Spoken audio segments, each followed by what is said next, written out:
last thing, I just want to say welcome to Creative Mornings for today. And I want to bring Helen up right away. Helen Sell and I, this is full disclosure here.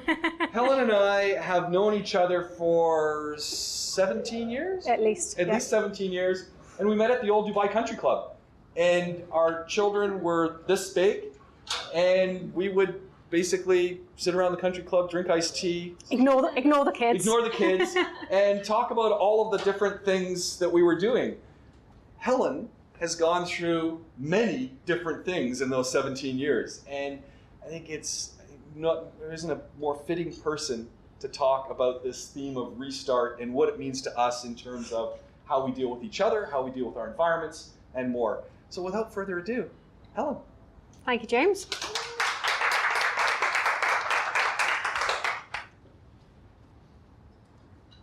Welcome. Morning. Morning. So, restart. As James says, I've been in Dubai for about 18 years. My background has been paved with many restarts, some of which I'll share with you today. But the key element, as I started to reflect, and certainly in terms of having this as a topic to speak to, is what I've learned through that process. Simple reality is, life isn't always actually that straightforward. The plans that we make often don't transpire in the way that we expect them to do. We end up taking different paths than we intended to. And that's absolutely been the case for me. Many different paths and many different restarts along the way. But there's a core theme and element that's come through all of those restarts and where I've reached today. And the core elements of that is really about empathy and connection, and how we connect with ourselves and how we connect with other people. And my experience has been both positive and negative in that respect. So just as a starting point for you, what I'd like you to do is just reflect on where you would like to be 12 years from today. Think to yourself, 12 years from now, what would your hopes, aspirations, dreams for yourself be?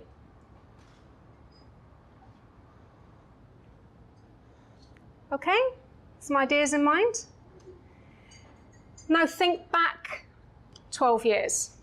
Think back 12 years and think whether being in Dubai today, not necessarily at Creative Mornings, but 12 years ago, the hopes and aspirations and dreams you had for yourself 12 years ago would have placed you here today. I see a few nods around the room. Anybody that says, yeah, it was my plan, I'm exactly where I intended to be 12 years ago? No? So I think we start to recognize there are some challenges in what we plan for ourselves. Now, why have I selected 12 years? Why not 5 years from now? Why not 10 years from now? So, for one, it's one of those horrible interview questions that you tend to be asked. But also, there's something significant in terms of 12 years. There was a UN report that was released on the 8th of October this year, published through the IPCC, based on research and evidence from climate scientists around the world. And their prediction, quite frankly, doesn't look good. What they've essentially said is we've got 12 years to save the planet, this planet, from climate change catastrophe. Catastrophe is quite a big word. That's not a little bit of a problem, that's a big problem. What they've said is we have 12 years to ensure that we don't go above 1.5% in global warming. To ensure we don't do that, what they've also said is we need to reduce our human-produced CO2 emissions by 45%. Okay? Significant. Now, we look at that information, and it kind of changes your plans of where you think you might be in 12 years' time. It actually puts it into a little bit of a different context. If this is true, yeah, it's for you to decide and gain your evidence in terms of whether you think it's true, it changes what we might want to do within the next 12 years. It certainly does to me. However, one of the things that I've learned through my path and my journey to where I am today is that there is hope and there is possibility. And I think that hope and possibility is through the empathy and connection, human connections with each other and with ourselves, that can potentially, hopefully, bring about the change that we need. So, if I reflect on where I am today, I've had 51 years of living on this planet, so I've got a few years of experience to bring to bear. And I reflect on some of the experiences that have caused restarts over the years. And I actually go back even to the age of 8. 8 years of age, and I was a bit of a curious kid as far as words were concerned. I loved words. Bearing in mind, this was pre-internet. There was a world pre-internet. I went through university pre-internet. So my love of words took me to dictionaries, and I would sit with dictionaries and just pour through and pick out words.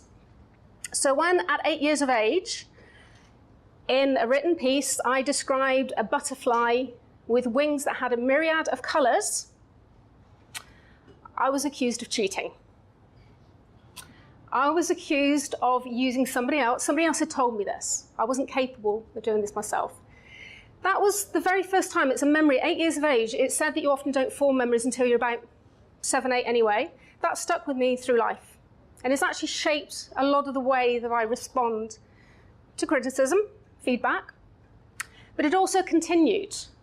When I got to high school, continued my passion for language, and age 15, submitted an English paper where, again, I was accused of cheating. I couldn't possibly have submitted the paper that I did. So what I started to realise was that not only was I projecting what I thought I wanted to be, but people were assessing and judging the way that they saw that I should be. And that started to take shape, and it's something, to be fair, has kind of stuck with me for a long time. My love of words and language did continue, despite the fact I wasn't getting any positive reinforcement for it, but it continued. And I started a degree in communication studies. And my hope and ambition was that I would be a journalist. In fact, more than a journalist, I wanted to be a newscaster. I wanted to be the one reading the news on the TV each and every day. There was a small problem. I come from the UK, in a small town in the southwest of England, a place called Bristol. Within the UK, we've got a lot of regional accents, and back then, regional accents weren't particularly encouraged. The Bristolian accent is somewhat challenging because it's a little bit of a mix between a pirate and a farmer. Okay? So to give you a little taster of this, one of the expressions might be, "Who are my lovely?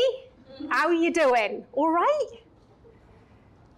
Now, as an accent goes, when you're mixed in your environment and other people are speaking in the same way, it's not a bad thing. "Who are my lovely" means, "How are you doing, my love? All right?"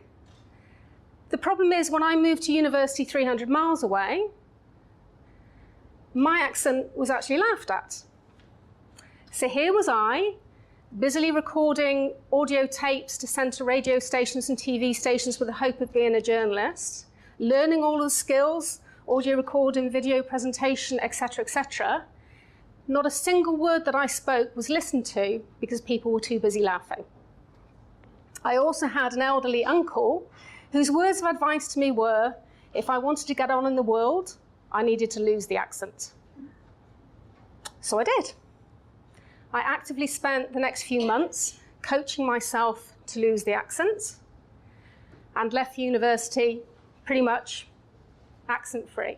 Apparently, when I'm back in the UK now, it does pick up depending on where I am in the UK. Okay? But again, it started to shape me. And again, this feeling of how I was being judged by other people and how that was me interpreting it and me changing as a result of what other people saw. Left university and started a marketing degree. I ditched the journalism idea by that point. And marketing has been pretty much what I've done from then till now. with various iterations in the process. I came to Dubai in 2000, which was pretty much when I met James. Our kids were kind of this small. Our kids are now all either left university or still in the process. Okay, so a long time back. Dubai Marina was just being marked out. There was no water in Dubai Marina. And before you ask the question, yes, I've seen some changes.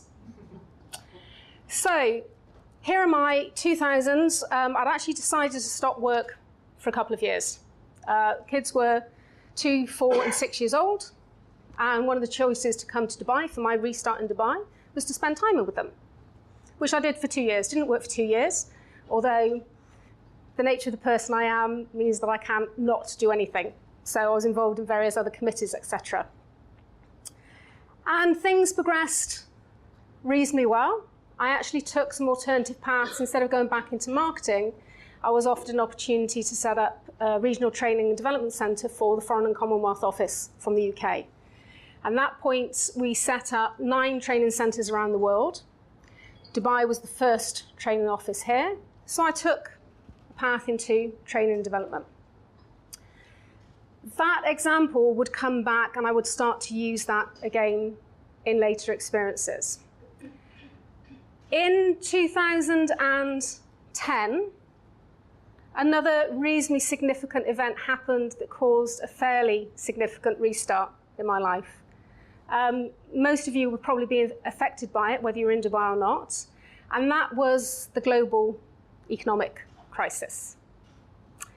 Within the space of 1 month, both my husband and I were made redundant from Nikhil, the largest master developer in Dubai, and we found ourselves with 3 kids in high school, an annual school fee of 180,000 dirhams, rent on a property, with no income coming in. So we did what any normal, sane individuals would do, and we went sailing for 6 months. We sailed to Maldives and Sri Lanka and Chagos Islands. We took 2 of the kids with us. The oldest one decided to bail out and do something sane and go and live with grandparents for a while. And we self-sustained. We made things. We cooked our own bread. We made yogurt. In Chagos Islands, it's a fairly unique history. It's completely uninhabited. We are probably in the tens of people that will get an opportunity to go there in a lifetime. It's a little bit of a sordid history from the British and the US. I won't go into the details, but I'll let you investigate. But it's basically now uninhabited. And while we were there, we lived off the land. We'd go and harvest coconuts. We'd go swimming. We'd catch fish. We'd do things that we hadn't done, kind of reconnect ourselves. Coming back to Dubai, global economic crisis, 6 months, long enough for it to blow over, surely. I came back to a market that was dead. Jobs were non-existent. Not only were they non-existent in Dubai, they were pretty much non-existent in most places around the world at that stage. And I had a phone call out of the blue from a customer experience consultancy in the UK. And they said, we've just won a project in Kuwait. We weren't expecting to win the project in Kuwait, and we don't have anybody to resource it. Are you available? I think I might be. I'll check my diary, but I should be good. That was my launching point into formal customer experience work. And though I'd been involved from a marketing path for many, many years, this was my first opportunity to start working with other businesses using their methodologies. And I worked with a number of UK and US consultancies applying the principles that they used. I worked in Kuwait, flying back and forwards from Dubai for nearly a year. That was followed up by a similar project in Qatar, where I flew back and forward every week for 18 months. And I started to learn more in-depth customer experience methodologies. Good stuff, great learning ground. But there was a problem. And the problem was that each and every time I went through this process, coming out the other side with 12 months or 18 months worth of work with this customer experience transformation vision in mind, I just didn't feel that the value was truly being added to what I was doing. And it wasn't the quality of the work, it was how it was connecting to the organizations I was providing the work for. One of the big challenges with customer experience, with any experience, is how you create connections. And what I realize is it's the connections you make within organizations, but the connections also that organizations make with their customers. So with this growing sense of frustration, I started to look at some of the different options.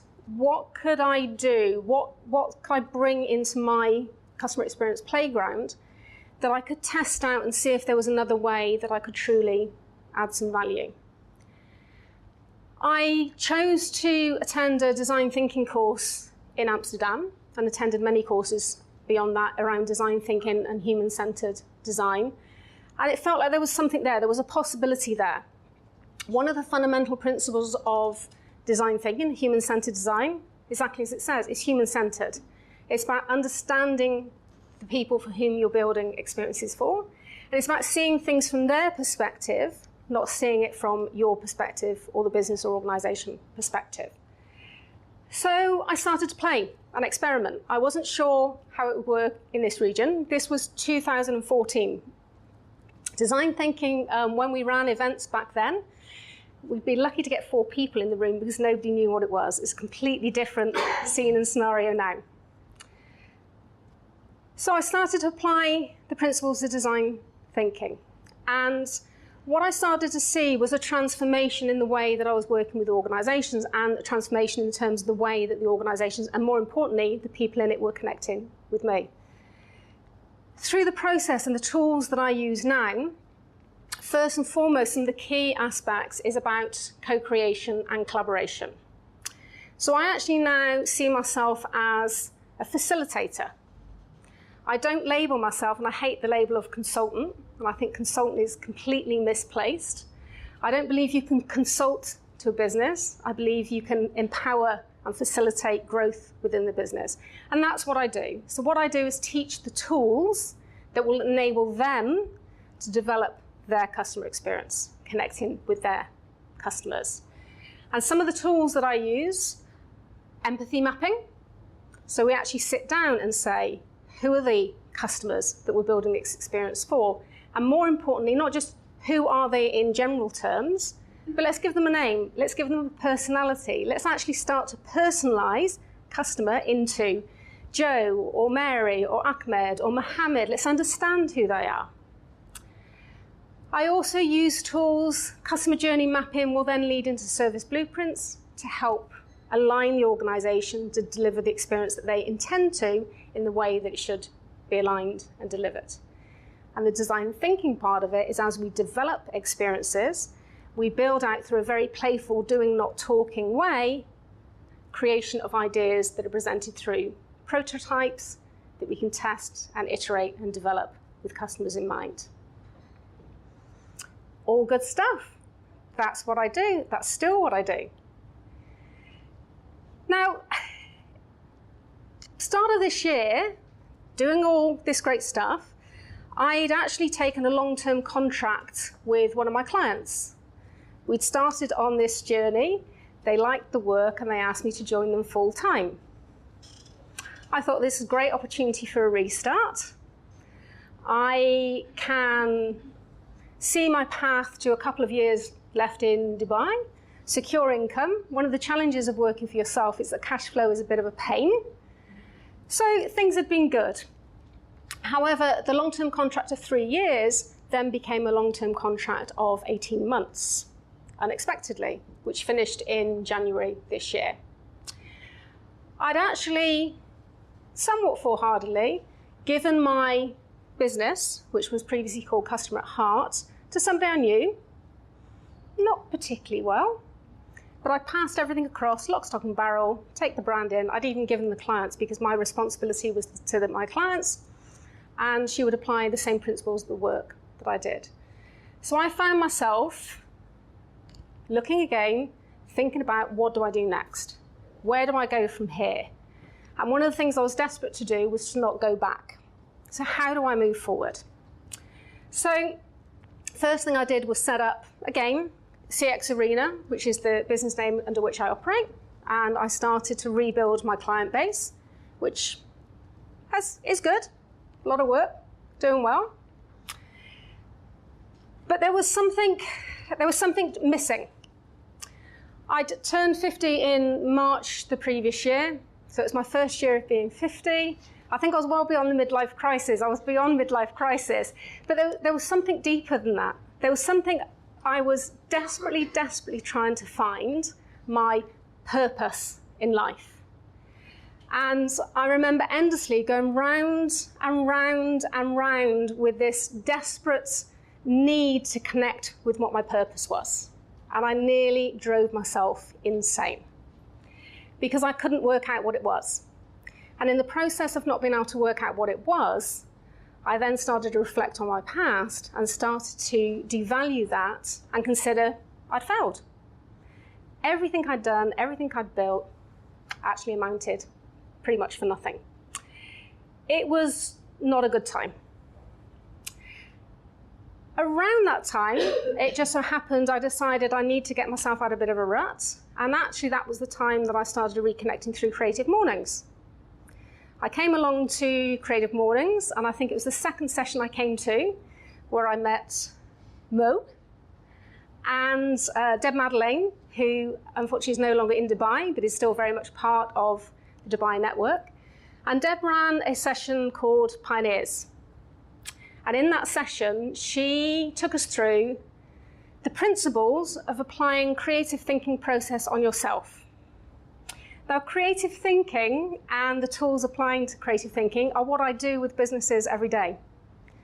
I had not once stopped to think how that applied to myself, which was a bit of a mind blower at the time.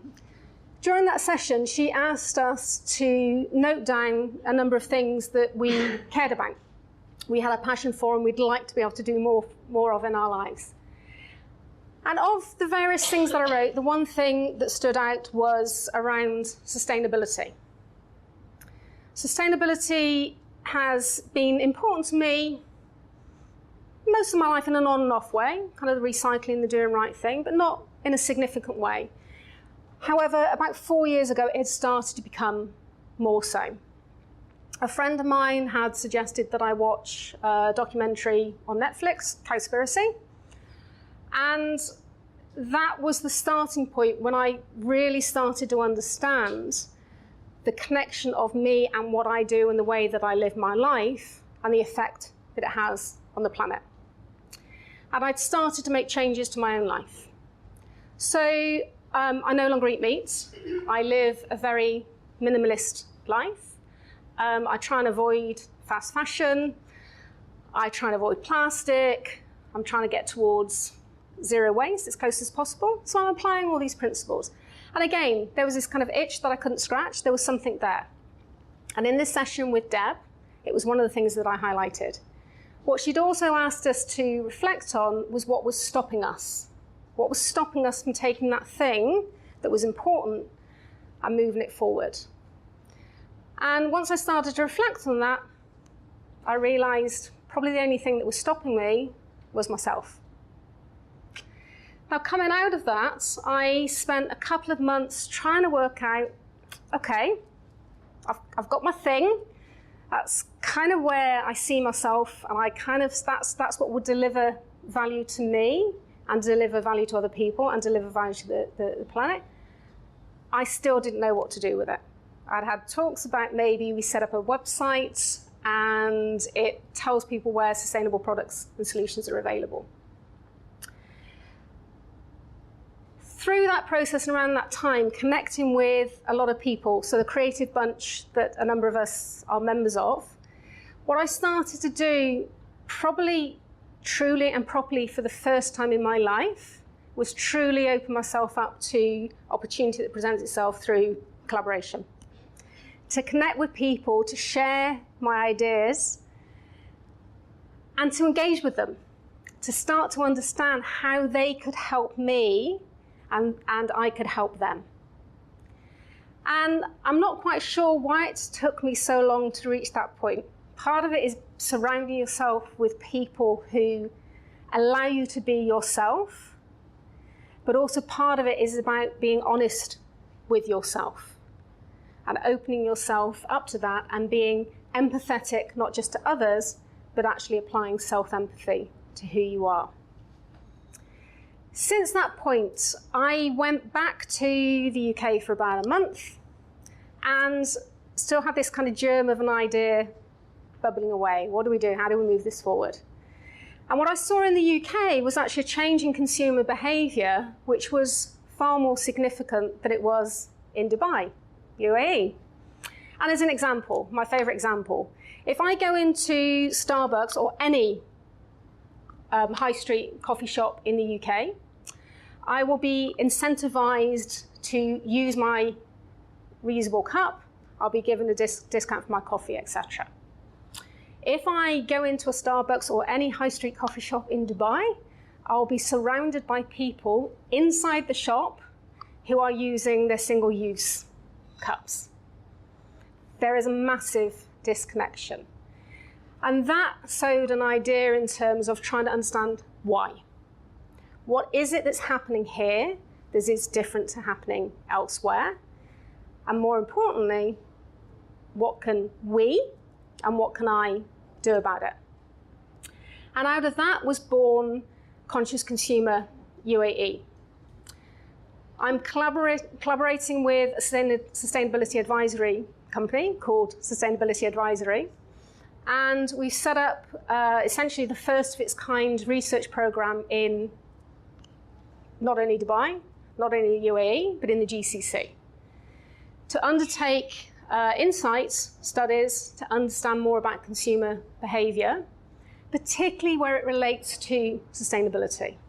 So what is it that in terms of our mindset, our choices, and how it plays out into our behaviour, can we learn in this region that we can then use as a means to then connect with governments and with businesses in order to be a catalyst for change? That programme launched officially back in June of this year.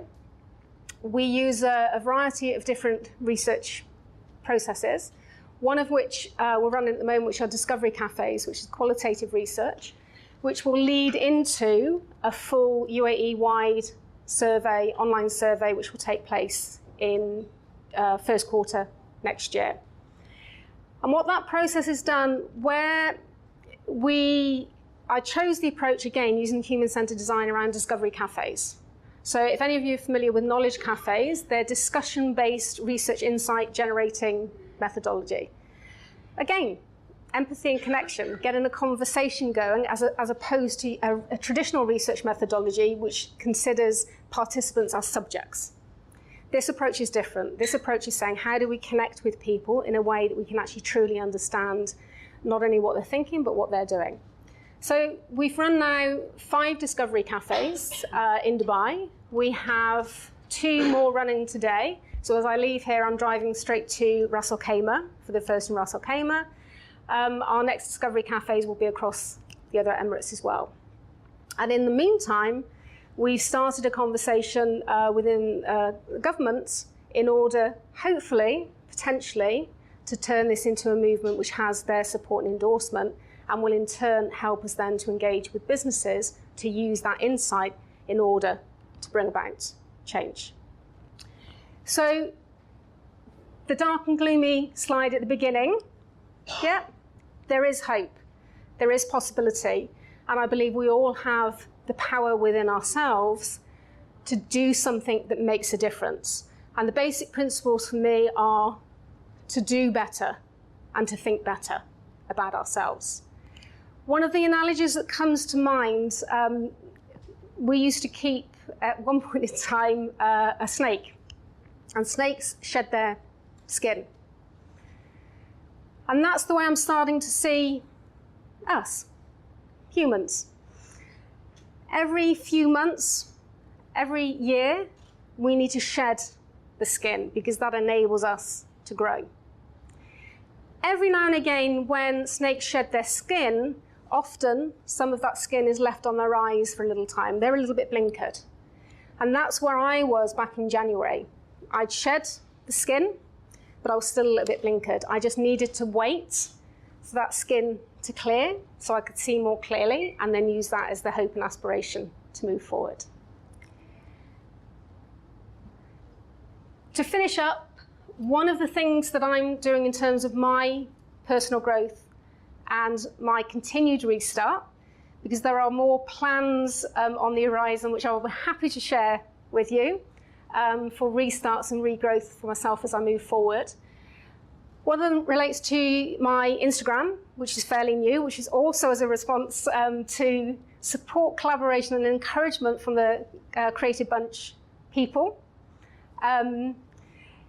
Ripening Nicely is where I share things that I'm doing in order to forward not only my personal growth, but also my ability to live more kindly and to affect the globe, the planet, in a more positive way. So I would love if you would connect to me through there.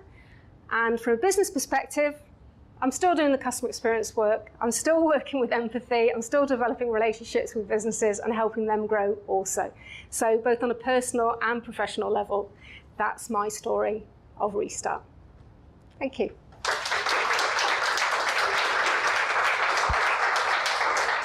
Wonderful. Thank you.